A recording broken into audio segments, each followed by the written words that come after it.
Assalamualaikum Bang Ihsanuddin Nursi, apa kabar? Waalaikumsalam warahmatullahi wabarakatuh. Alhamdulillah insyaallah Alhamdulillah. khair. Wah nggak Insyaallah terasa khair, ya. khair, khair. Sudah hari ke-10, 11 Ramadan ini ya, sudah lewati hari Hari ke-10 ya. ke-11. Dunia memang cepat sekali ya. Kita baru dengar kayaknya baru nggak lama lalu Super Semar dibuat, sekarang sudah berpuluh tahun berlalu. Apa yang Bang Ihsanuddin Nursi lihat ini cerita tentang Super Semar dan keadaan sekarang, pergantian kekuasaan, karena ini banyak hang heng hong sekarang ini nih. Ada urusan Danantara lah mau jadi apa tuh alat untuk bikin refinery minyak lah, atau ada lagi kisah apa ya, ekonom peringatkan resiko dari pembangunan kilang minyak menggunakan Danantara. Juga di universitas, kalau Bang Ihsanuddin Nursi mah rentetan gelarnya itu pasti asli lah insya Allah ya. Banyak sebuah fenomena palsu di negara ini. Wah, kan sampai ke pengadilan nggak kelar-kelar, itu bukan orang sembarangan. Lain lagi urusan food estate lagi disorot, tah nih kambing hitam mana lagi yang akan disiapkan, karena di Papua itu sedang gede-gedenya pembangunan itu. Apakah pemerintah akan mengambil lagi dari APBN yang sudah sangat kurus itu APBN-nya, dan berbagai kisah lainnya yang mungkin bisa diterangkan oleh Bang Ihsanuddin Nursi, seperti demokrasi apakah sudah menjadi sebuah kematian di hari-hari ini, karena nampaknya konstitusi yang sudah dirancang dari awal negeri ini berada menjadi sebuah fenomena yang jarang diungkit-ungkit di hari-hari terakhir ini. Silakan Bang Ihsanuddin Nursi, tafadhal Bang. Baik. Bismillahirrahmanirrahim. Assalamualaikum warahmatullahi wabarakatuh. Waalaikumsalam warahmatullahi wabarakatuh. Subhanaka la ilma lana illa ma 'allamtana innaka anta alimul hakim. Rabbana zidna ilman warzuqna fahman. Mudah-mudahan puasa kita mencapai tujuan. Amin, amin ya rabbal alamin. Sehingga membawa kita dalam kehidupan yang sakinah mawaddah warahmah. Sehingga kehidupan kita dalam nafsul mutmainah. Gitu. Amin, amin ya rabbal alamin. Yang pertama, saya ingin keluar negeri dulu. Nah, itu penting ini. Karena hari ini Zelensky ketemu Muhammad bin Salman. Ada apa di balik ini? Hari ini ya? Iya. Bukan mau hari ini ketemu. Yang pasti bukan mau umrah, bukan. Bukan. Gitu. Hari ini Zelensky, presiden Ukraina, ketemu Muhammad bin Salman. Disebutnya sebagai pertemuan penting untuk mengatasi debat yang tidak lucu di gedung Oval. Debat yang tidak lucu antara J.D. Vance dan bersama Trump dengan Zelensky. Tapi pada saat yang sama, Prancis dan Inggris mengajak sekitar 30 negara untuk mensupport Ukraina. Yang tidak ikutan cuma 2 negara. Di Eropa 3 termasuk Amerika. Ada Kroasia, ada Montenegro, dan berikutnya Amerika. Dan mereka mendukung penuh. Kalimatnya adalah, karena Uni Eropa mau menunjukkan kekuatan pada dunia, dan khususnya Amerika, bahwa Uni Eropa punya kekuatan sendiri untuk mendukung penuh Ukraina. Gitu ceritanya. Dalam bahasa lain, itu bukti bahwa NATO bisa berjalan tanpa Amerika, kata mereka begitu. Gitu. Jadi artinya jelas bahwa perang Ukraina, sekali lagi perang Ukraina dengan Rusia adalah perang NATO melawan Rusia. Gitu. Ini kan tesis saya lama sejak perang Ukraina Rusia 3 tahun lalu gitu. Jadi sikap Prancis dan Inggris lalu didukung oleh 30 negara ya membuktikan bahwa memang perangnya adalah perang NATO, dan kalau itu disebut sebagai perang NATO, maka wajar kalau Putin menyerang Ukraina disebabkan Putin sesungguhnya bukan sedang menyerang, tapi sedang mempertahankan posisi Rusia ya, yang terus-menerus didesak, ditekan oleh NATO. Gitu logikanya. Tidak ada. Jadi tesis bukan proksi lagi berarti. Sekarang udah head to head. Bukan proksi lagi, sudah terbukti gitu. Jadi dengan kedok pasukan perdamaian. Betul. Iya, jadi jelas sekali kalau kayak gitu. Dan kalau nanti rombongan Amerika yang akan melakukan usulan pembicaraan damai dengan Ukraina, dengan bersama rombongan Ukraina di Riyadh tanpa melibatkan Zelensky, tapi ada tim dari Washington turun ketemu dengan tim Ukraina dalam rangka pembicaraan damai untuk satu gencatan senjata gitu ya. Nah, itu lagi-lagi akan membuktikan bahwa kekuatan NATO memang berada di belakang Ukraina. Cuma kali ini NATO menghendaki agar Zelensky segera melakukan pembicaraan damai. Tapi kemudian Ukraina tegas-tegas menyatakan kami tidak akan melakukan kompromi dalam bentuk apapun. Jadi Ukraina sendiri menyatakan dengan tegas kami tidak akan melakukan kompromi dalam bentuk apapun. Nah, ini bukti bahwa resolusi konflik sementara itu di tengah percaturan kayak gini memang tidak mudah disebabkan itu tadi. Kalau setan sesama setan bertemu ya, begitu ceritanya. Kalau riwayatnya nggak akan ada dalam bahasa ininya, nggak akan ada islah, nggak akan ada pertemuan damai, karena perdamaian kehidupan dunia itu hanya mungkin jika menjalankan ajaran Al-Quran. Nah, kecamuk ini menunjukkan juga bahwa beberapa tindakan Trump tidak disetujui oleh Uni Eropa dan Kanada. Misalnya ketika menyebut Kanada sebagai negara bagian ke-51, gitu ya, dan mengenakan tarif, itu dilawan oleh Kanada.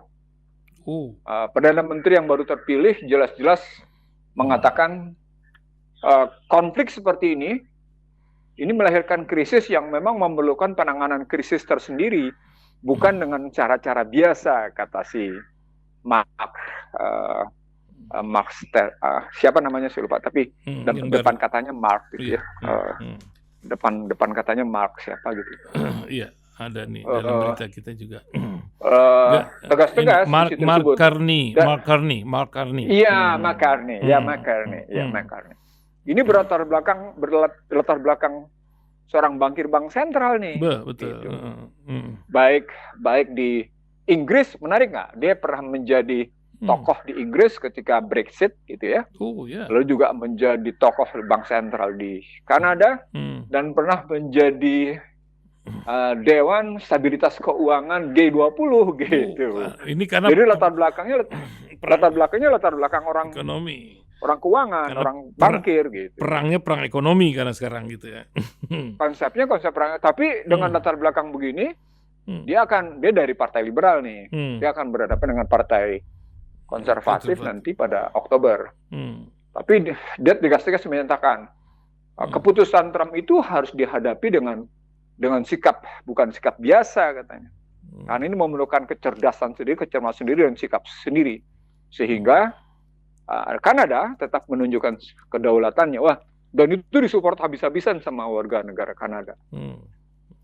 Sama warga negara, sama penduduk Kanada. Poinnya adalah geopolitik di Barat sendiri mengalami kecamuk yang dalam bahasa bangsa terbelah mengalami VUCA. Ambigu dia. Dia mengalami volatile, uncertain, kompleks, dan ambigu. Di tengah yang namanya Dennis menolak diambilnya Greenland, gitu. Begitu juga Panama ditolak, Teluk Panamanya diambil. Begitu juga Cina melakukan perlawanan dan menyatakan siap perang dalam bentuk apapun. Menyongsong 2027 ini ya. Iya. Jadi pertarungan besarnya menunjukkan memang kecamuk di kawasan Eropa, di kawasan Barat sana, di kawasan putih gitu ya. Ini di kawasan utara. Ini mengalami kondisi VUCA. Turbulensinya luar biasa. Dan sebenarnya model inward looking, atau dalam bahasa lain, nasionalisme yang ditunjukkan oleh Trump memicu juga nasionalisme, tetapi untuk beberapa negara, nasionalisme yang ditunjukkan oleh Trump itu memantik subjektif kulit putih untuk bersatu dalam rangka menunjukkan bahwa mereka punya posisi primus inter pares. Gitu. Nah, karena itu Iran diajak lagi bicara soal persenjataan nuklirnya. Iran diminta kembali melakukan dialog terbuka soal nuklir dengan Washington, dan Washington siap. Jadi mereka juga bingung menghadapi Iran yang terus-menerus melakukan pengalihan nuklir. Dan kerjasama dengan Rusia, Cina. Gitu ya. Daripada 3 nuklirnya berkolaborasi plus Pakistan lagi, lebih baik dirangkul saja gitu. Bukan begitu, Bang? Iya. Tapi dia lupa, yang namanya Iran itu kan kayak belut di oli, dikasih dikasih oli. Betul. Kita berusaha sama pengusaha Parsi pun terkenal itu. Wah, licinnya luar biasa. Licinnya luar biasa itu. Iran itu begitu gitu. Dia lihat, dia luas gitu ya. Dia lentur gitu. Dia lihat, dia luntur, dia luas, tapi sekaligus dia juga lagi menunjukkan satu ketangguhan gitu. Nah, itu makin bergeser ke Asia. Dia punya dampak dari situasi kulit putih yang sudah berkuasa selama 1 abad ini dipimpin oleh Amerika. Itu makanya nampak dari situasi nilai tukar yang terus bergejolak gitu. Nah, terkenalah nilai tukar Indonesia sehingga menjadi nilai tukar yang paling lemah, the weakest currency. Itu sudah berlangsung sejak yang namanya Danantara diumumkan, gitu. Sejak Danantara diumumkan. Saya kaget lihat nilai kita lebih rendah daripada nilai Yaman gitu nilainya. Iya, makanya.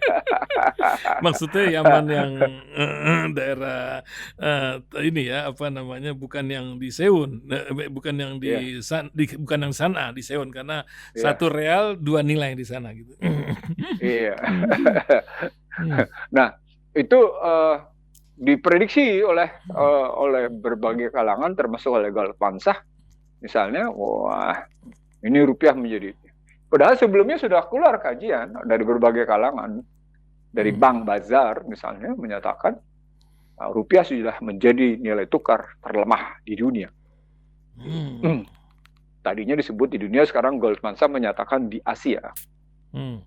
Nah, kalau sudah begini, Danantara dipukul oleh nilai tukar, dipukul juga oleh indeks harga saham gabungan yang nilainya cuma 6.569.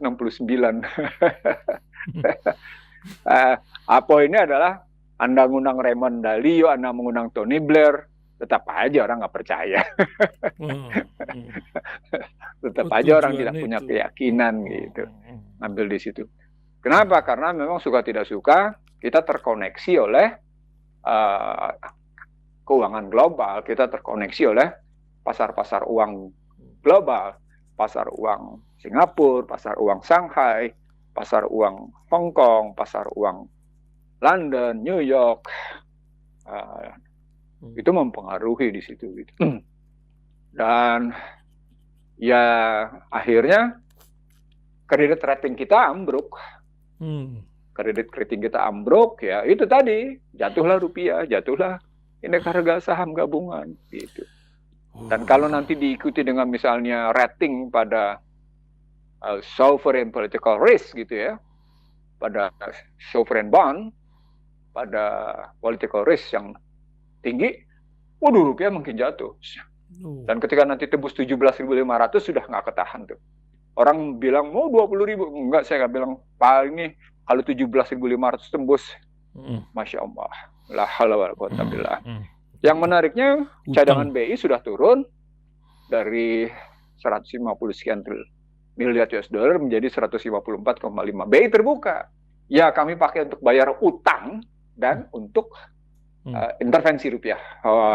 Saya heran ya, apakah di situ mereka tidak belajar bahwa ternyata kebijakan mereka itu, kebijakan mereka membuat nilai tukar mengambang bebas, itu menampar muka mereka sendiri gitu loh. Kan terbuka, iya kita pakai untuk dalam bahasa lain kan kalau nilai tukar adalah harga diri, kalau nilai tukar adalah posisi kepercayaan gitu ya, maka sebenarnya dengan rendahnya jatuhnya rupiah, itu kan kepercayaan rendah, itu kan harga diri direndahkan gitu ya. Sama juga. Tapi mereka terima itu direndahkan tuh. Mereka merasa aman-aman saja, mereka merasa itu yang disebut oleh Krugman. Ketika situasi abnormal berulang-ulang terus, maka jadilah dia menjadi situasi normal. Dan ketika normal itu basisnya abnormal, maka sebenarnya yang terjadi adalah negeri itu fuka. Dan kalau fukanya terus-menerus, maka sebenarnya negeri itu negeri gagal. Urut-urutannya begitu jadi, gitu loh. Negara gagal dia menjalankan mandatory constitutional mandatory. Gagal dia melaksanakan amanah konstitusi gitu, ngelihatnya. Nah, itu yang kalau kita mau ngelihat begitu. Nah, apalagi gitu ya. Situasinya bisa disebut sekarang secara politik disebut oleh Stefan Levski dan Daniel Giblat, situasinya adalah situasi demokrasi telah mati. Nah, itu dia yang dibilang demokrasi telah mati. Demokrasi. Nah, dari Stefan Levski dan Daniel Giblat menyebut demokrasi telah mati itu disebabkan oleh 4 hal. Pemimpin yang otoriter, oposisi disingkirkan, kebebasan sipil dibatasi, gitu ya. Korporasi menjadi pemegang kedaulatan rakyat, terjadi kooptasi gitu di dalamnya. Lalu itu sebenarnya saya mencoba melakukan pemahaman atas bukunya How Democracy Dies gitu ya, dari bukunya Stefan Levski dan Daniel Giblat. Lalu saya mencoba melihat lebih dalam lagi di belakang itu soal bagaimana kita yang mayoritas, Islam mayoritas disudutkan. Itu berarti kan, itu kan berarti kebebasan beragama diganggu di situ. Kan mestinya kalau kita memang bicara demokrasi, kita bebas dari ketakutan. Harusnya. Kita bebas dari disudutkan gitu. Kalau kita mau ngambil dari posisi demokrasi dan hak asasi. Lalu bansos dan APBN dimanipulasi sebagai bantuan pribadi. Ini kan penyalahgunaan. Jadi termasuk di sini bahkan melanggar konstitusi. Dan korporasi melawan pemerintahan, menangnya korporasi. Jadi deh. Ini karena ketika PHK bertubi-tubi yang dipanggil korporasi. Iya. Itu kan yang diajak berunding gitu kan. Nah, akhirnya timbullah THR buat Sianu. Lanjut, Bang. Jadi kalau kita lihat 8 orang konglomerat yang diundang dan akhirnya ditambah lagi dengan 2 orang dari Melayunya gitu. Ya, saya kira mestinya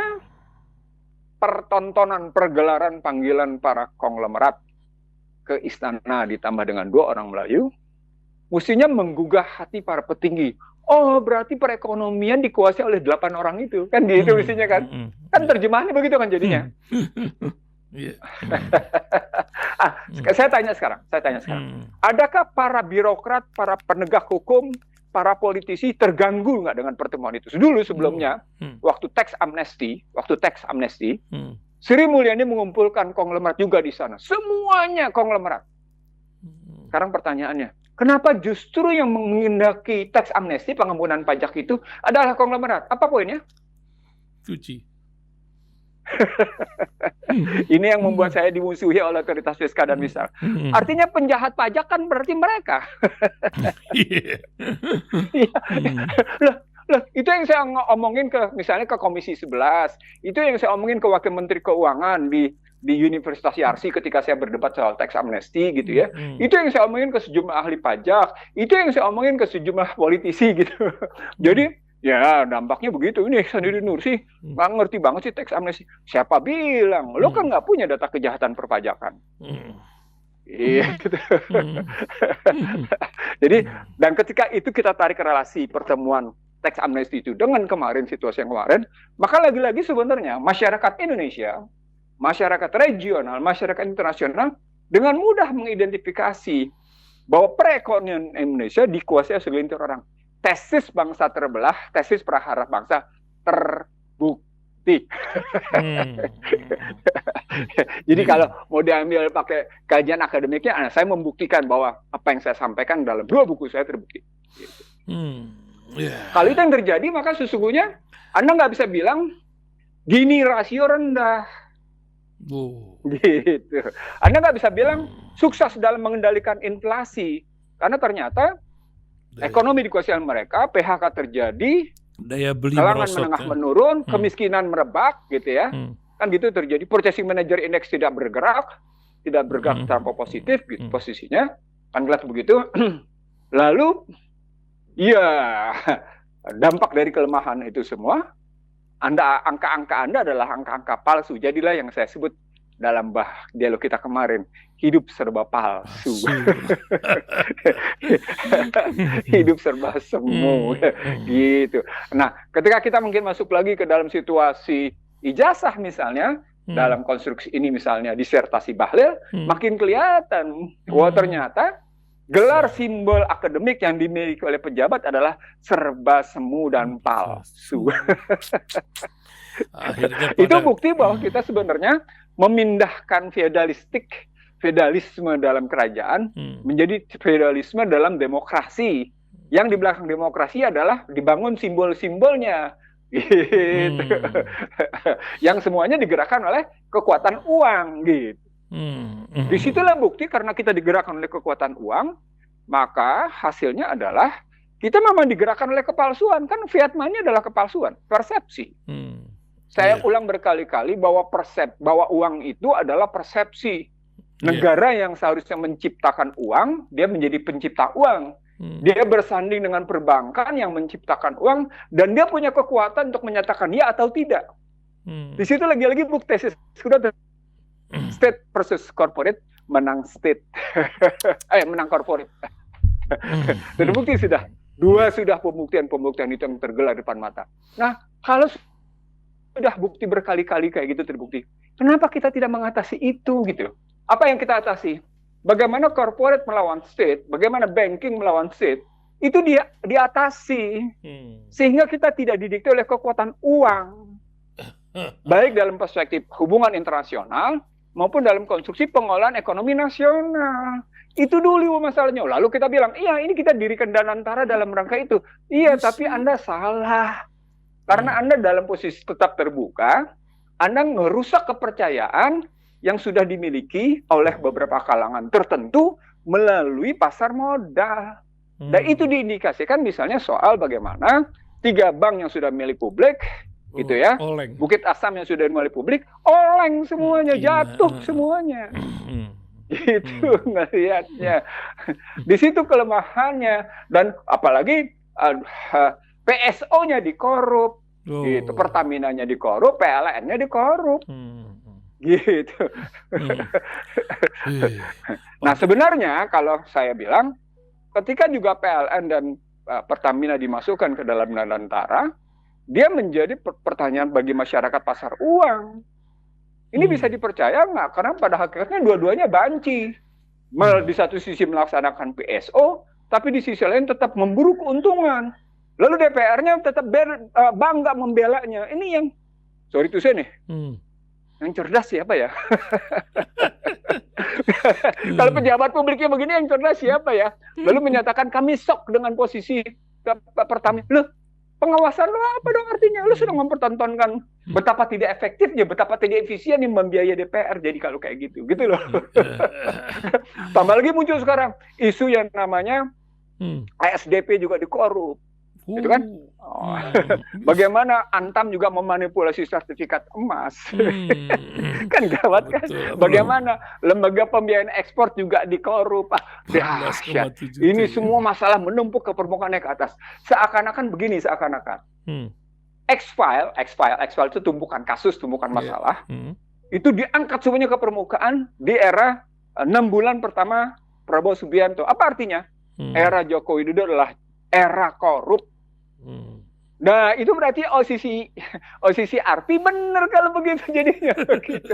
Ini kan seakan-akan sedang membuktikan. No, ini yang tidak dilihat oleh publik. Makanya kita munculkan sekarang karena puasa itu adalah intinya kejujuran seperti saya bilang. Jadi kita sedang menegakkan pilar kejujuran.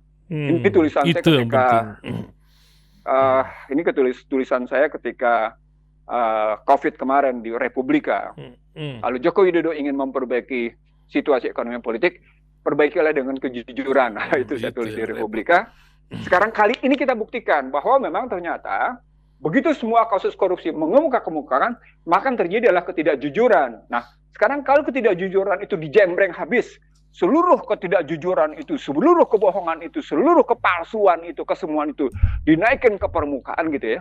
Pertanyaan pokoknya, pemerintah punya prioritas apa melihat ketidakjujuran yang menumpuk itu?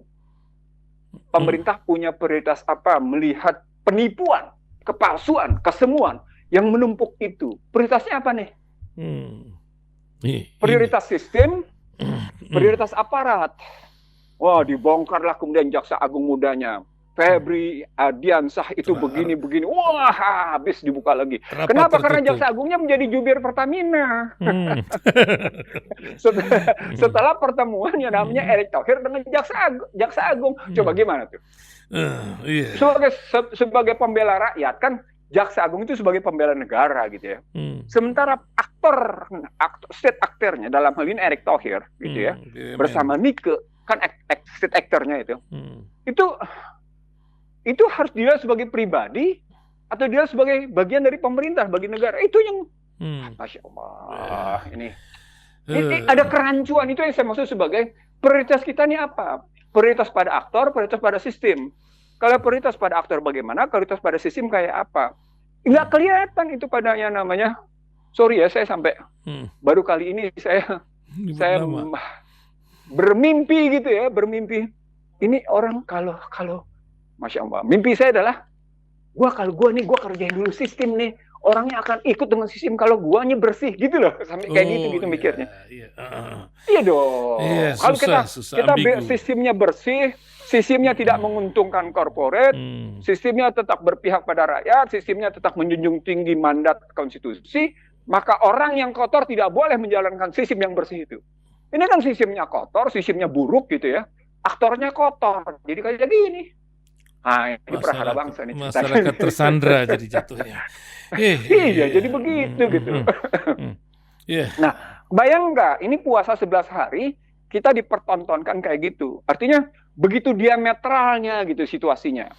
Di satu sisi, puasa adalah satu kondisi yang menjunjung tinggi tingkat kejujuran, dan itu adalah urusan yang bersangkutan terhadap Allah Subhanahu wa Ta'ala, gitu ya. Tapi pada saat sama, masyarakat yang 87% ini dipertontonkan oleh kepalsuan penipuan itu gitu. Kan diametral banget gitu loh. Diametral banget, dan mereka menikmatinya bukan 1 miliar 2 miliar. Menikmati triliun.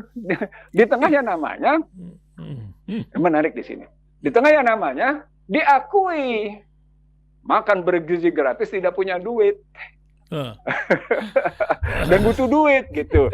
Lalu diakui para koruptor itu tidak minta maaf. Lalu kemudian dipergelarkan juga persoalan bagaimana Rahmat Pambudi sebagai Bappenas dengan Menteri Keuangan Sri Mulyani tidak ketemu, tidak sepakat soal berapa angka pertumbuhan ekonomi di Komisi 11 sehingga rapatnya batal. Oh, itu ada cerita. Aduh, ini apa sih? Pergelaran apa ini kayak gini? Di tengah orang-orang yang tidak punya empati pada publik, ngomongnya sembarangan kayak si Nul itu gitu loh. Kayak Menteri Desa itu gitu loh. Ya, gitu. Macam-macam nih yang kita hadapi. Macam-macam kita yang nggak hadapi. kuat akhirnya kabur aja dulu gitu kan. Tapi apa yang mesti kita Iya, kabur lakukan aja sebagai dulu. Ah. Ya, jadi artinya kalau Hmm. ya kalau saya ingat omongan Buya Hamka sih nggak begitu. Kalau kita justru mestinya kita paling enak berdakwah di suasana kayak begini gitu. Kita Gitu. suasana kayak gini nih kita enak nih berdakwah. Walaupun dalam posisi kayak gini kita tetap ini deskripsi uraian Al-Quran. Uraiannya adalah suasana kayak gini Anda pasti dicerca, Anda pasti dihina, Anda pasti disudutkan. Dan jangan ditinggalkan. Biasa aja. Pencercaan itu, penghinaan itu, penyudutan itu terjadi. Itulah yang terjadi pada Rasulullah. Di mana dia dicerca, dia dihina, disudutkan habis-habisan pada periode Makkiyah. Pada periode dakwah tertutup yang akhirnya menjadi dakwah terbuka ketika sudah sampai bisa hijrah ke Madinatul Munawwarah. Nah, sekarang kita ambil aja dalam Siratul Nabawiyah Rasulullah. Kita dalam periode mana nih gitu. Ya, maksud periode... Anda kita lagi ngadepin Abu Jahal bagaimana gitu? Oh iya bener, Abu Lahab, Abu Jahal apa bukan ya gitu. Gitu mikirnya. Nah, yang kabur itu yang kabur yang hijrah dulu gitu maksudnya. Kalau dia balik lagi dalam rangka membangun bangsa dan negara betul. Iya, tapi kalau dia tidak mau balik dia bukan rangka hijrah itu. Balik. Jadi yang pasti adalah kalau kita ngambil apakah kita menghadapi Abu Jahal, Abu Lahab gitu, maka sesungguhnya ada nggak kemudian kaum Ansor?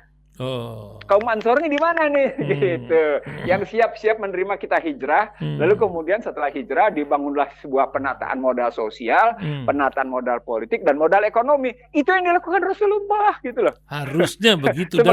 Dan potensi Indonesia ini di mata dunia akan lebih nendang gitu untuk berperan dalam keperdamaian dan keamanan ekonomi dunia. Harusnya bukan begitu Bang, dengan potensi yang ada. Mestinya ketika kita mulai dirusak dari KMB sampai dengan akhirnya Undang-Undang Dasar 45 dipalsukan gitu ya, mestinya sejak kita diinjak-injak lewat KMB, lalu sampai dengan akhirnya Undang-Undang Dasar 45 dipalsukan, kita sebenarnya sebagai bangsa mestinya udah ambruk loh. Mestinya sudah ambruk. Apa yang menyebabkan tidak ambruk? Sudah ambruk karu-karuan. Alamnya? Yang menyebab tidak ambruk masih ada umat Islam yang mau sholat subuh berjamaah dan berdoa. Masih ada umat Islam yang tetap mau melakukan sholat isya berjamaah di masjid dan berdoa. Masih ada orang-orang kecil pada saat zuhur dan asar serta maghrib terburu-buru pergi ke masjid gitu ya untuk sholat berjamaah dan berdoa. Masih ada orang kecil kayak gitu. Masih ada orang-orang kecil. Orang-orang kecil itu artinya orang-orang kalau pakai bahasa sononya orang yang terpinggirkan, mereka yang tersisa. Dan mereka yang kalah dalam pergumulan persaingan gitu loh. Ada 3 indikatornya tuh. Tapi kalau pakai bahasa Al-Quran yang terzalimi gitu. Masya Allah. Masih jadi tadi ulang ya, mereka yang tersisa, mereka yang terpinggirkan dan mereka yang terkalahkan dari pergumulan persaingan. Terus bahasa lainnya mereka yang terzalimi masih mau berdoa, ya doanya diterima. Kan doa orang yang terzalimi diterima. Maka doanya diterima sebagian nih. Sudah, Anda tidak jadi negara yang pecah. Gitu.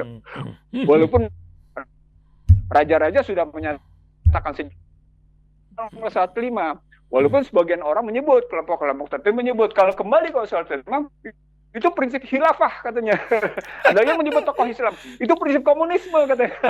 Gimana? Lihat komunisme ini kita malu nih dengan kunjungan Sekretaris Jenderal Partai Komunis Vietnam, Tok Lam yang baru-baru ini.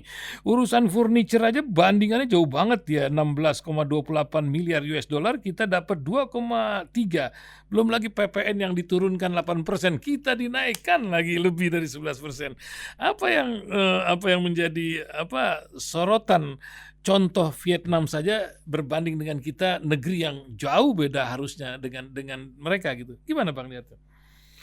Karena kita sudah dianggap high middle income, negara yang berpendapatan menengah atas.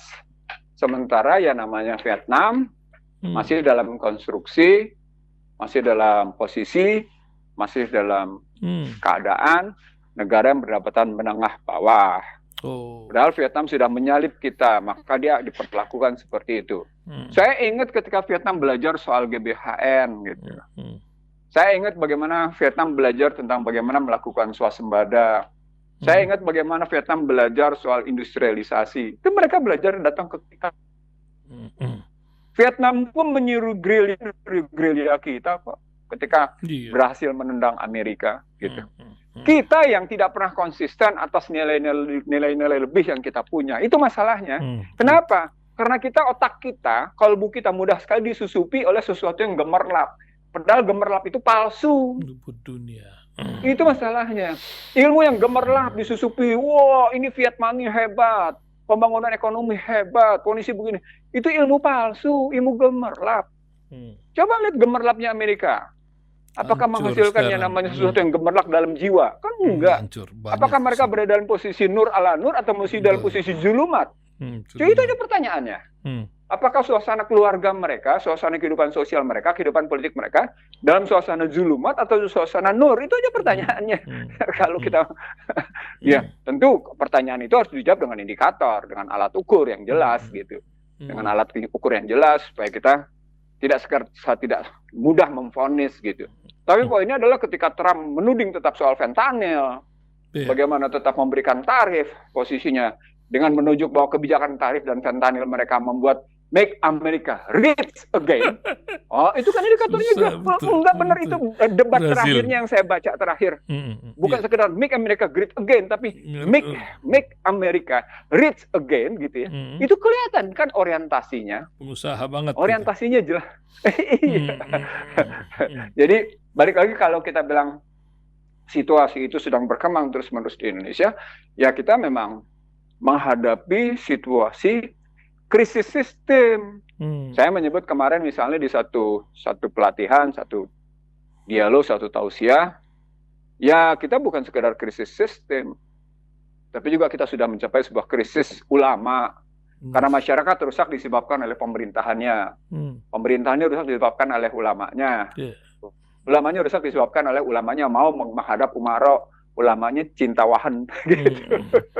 Iya, itu dakwah. Itu nanti kan begitu jadi jatuhnya. Ada yang punya partai dakwah aja sekarang nggak berani menantang sebagai oposisi, kan itu menjadi sebuah fenomena gitu. Iya. Apalagi kasus EKTP dibuka-buka lagi gitu. Nggak kelar-kelar. Dan dulu zaman Agus Raharjo ada yang perintah kasus EKTP dihentikan. Dan ternyata salah satu pihak yang terkena kasus EKTP itu tetap berkuasa, dan pihak lain yang terkena kasus ATP dan sudah menjadi terpidana itu tetap bisa berkeliaran walaupun berkeliarannya sembunyi-sembunyi. Coba gimana tuh? Dunia. Masya Allah.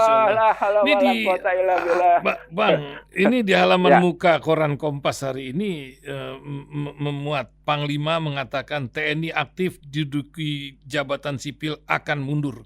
Sepertinya ada tarik-menarik di antara pemerintah ini. Apa yang terjadi? Orang kan banyak berharap kemana TNI yang merakyat zaman dulu itu. Bagaimana ngelihatnya, Bang? Oke, kita pernah mengungkapin dialog saya sama Mas Ola ya. Iya, Gus Ola. Salahuddin Wahid ya. Pernah senggol sedikit. Bagaimana Salahuddin Wahid melihat dua fungsi antara penguasa dan pengusaha yang disebut oleh Rizal Ramli sebagai peng-peng gitu ya.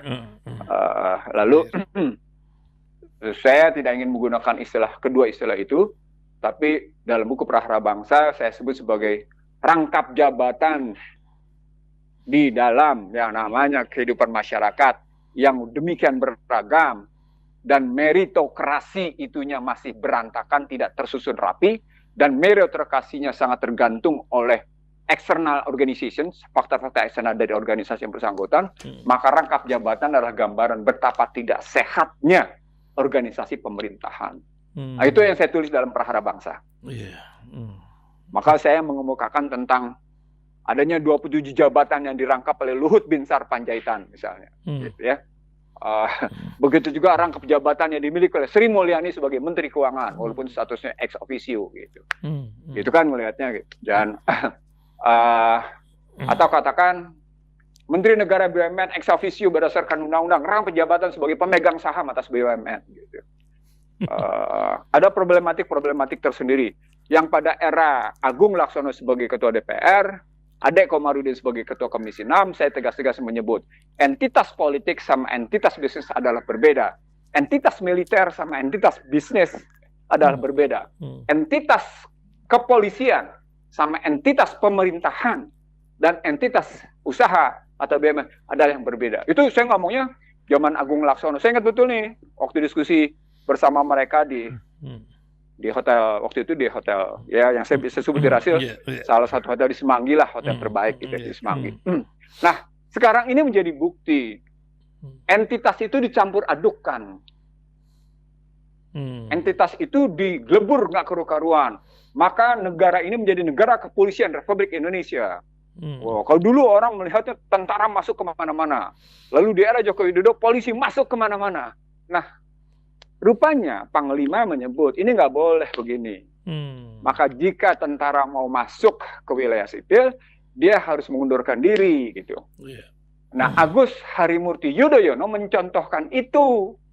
Ketika dia berpangkat mayor, dia copot jabatannya, dia pensiun karena mau maju gubernur gitu kan. Copot dia, dicontohin tuh sama Agus, walaupun pangkatnya cuma mayor. Tapi ada juga yang tidak mau mencontohkan gitu, misalnya posisinya Teddy gitu. Begitu dia pindah, dia tidak mau copot, bahkan mendapat kenaikan pangkat gitu, dengan alasan macam-macam gitu ya. Apapun alasannya, itu kan bisa dicari alasan. Anda bisa membangun 1001 alasan, itu namanya policy justification atau policy rationality. Jadi satu kebijakan yang dirasionalkan, satu kebijakan yang dijustifikasi, dicari pembenarannya gitu, argumen-argumen itu. Nah, sepanjang dia tidak tune in, tidak matching dengan yang namanya rasa terhadap keputusan itu berdasarkan argumen-argumen rasional, argumen-argumen perbenaran, maka tetap saja tidak bisa diterima oleh publik. Karena ada perasaan yang diabaikan, perasaan yang tidak cocok dengan apa yang diargumenkan, yang dulu diargumentasikan gitu. Nah, itu diambil oleh Panglima. Panglima ini menyatakan kalau memang Anda mau aktif, apalagi terus kita tahu ada ratusan, ada 200-an tentara yang dilatih untuk masuk ke wilayah BUMN. Nah, kalau mereka memang mau masuk kayak gitu, ya sudah. Sekarang pertanyaannya, ini soal orang atau soal sistem yang salah di BUMN? Gitu lagi loh pertanyaannya. Tanpa kejelasan, ya. Tapi kan ini dikorupsi habis-habisan. Sekarang pertanyaan, mereka itu korup karena diperintah atau karena diperintah atau karena kemauan sendiri gitu, atau karena memanfaatkan situasi. Mumpung nih, gue dapet contoh korupsi nih, gue ikut contoh korupsi, kan bisa begitu. Itu Apa indikatornya? Sederhana, indikatornya PPATK menyatakan ada duit 500 triliun yang mesti masuk dalam infrastruktur tapi tidak jelas, gitu kan. Ada indikator lain, apa indikator lain? Alat ukur lain. Penugasan, kata Direktur Pertamina. Ini kan penugasan. Kok saya... Iya, itu indikator penugasan. Indikator yang paling nyata yang dibikin oleh Bank Dunia. Biaya logistik cuma turun 0,3%, dari 24 menjadi 23,7%. Sebagaimana saya presentasikan ke Rasil. Masya Allah. Udah 45 menit tak terasa nih kita nih, Pak. Saya belum lihat jam lagi. Itulah enaknya ngobrol basisnya Budata, terus kita bebas kepentingan. Masya Allah. Sudah 45 menit betul. Jadi mohon maaf lahir batin. Ayah dan Talib, kita ngobrol keenakan. Iya, saya nggak lihat jam tadi. Karena memang dalam kasus-kasus terakhir ini kita menyaksikan betul-betul corporate menang melawan state gitu loh. Di tengah sistem korupsinya tetap ngeglinding, tetap eksis gitu. Ya mari dalam posisi kita saum, ya kita tidak usah melibatkan emosi kita. Nggak usah melibatkan subjektivitas kita. Kita lihat saja dengan jernih, kita lihat dengan hati bersih bahwa kita bukan bagian dari kelompok masyarakat yang sedang memburu dunia. Kita adalah bagian dari masyarakat yang sedang mengejar akhirat, sehingga kita pun memperoleh dunia. Begitu ceritanya. Sehingga puasa, salah satu wujudnya adalah kita menegakkan pilar puasa, kita menegakkan pilar saum Ramadan. Karena kita insya Allah sudah menegakkan pilar syahadat, pilar sholat gitu ya. Dan kemudian sekarang kita sedang menegakkan pilar saum Ramadan, lalu kemudian nanti kita akan tegakkan pilar zakat. Amin. Nah, mudah-mudahan dengan 4 pilar itu kita betul-betul sampai pada bunyal Islam ala khamsin. Masya Allah. Subhanaka Allahumma wa bihamdika asyhadu an la ilaha illa anta astaghfiruka wa atubu ilaik. Assalamualaikum warahmatullahi wabarakatuh. Waalaikumsalam warahmatullahi wabarakatuh.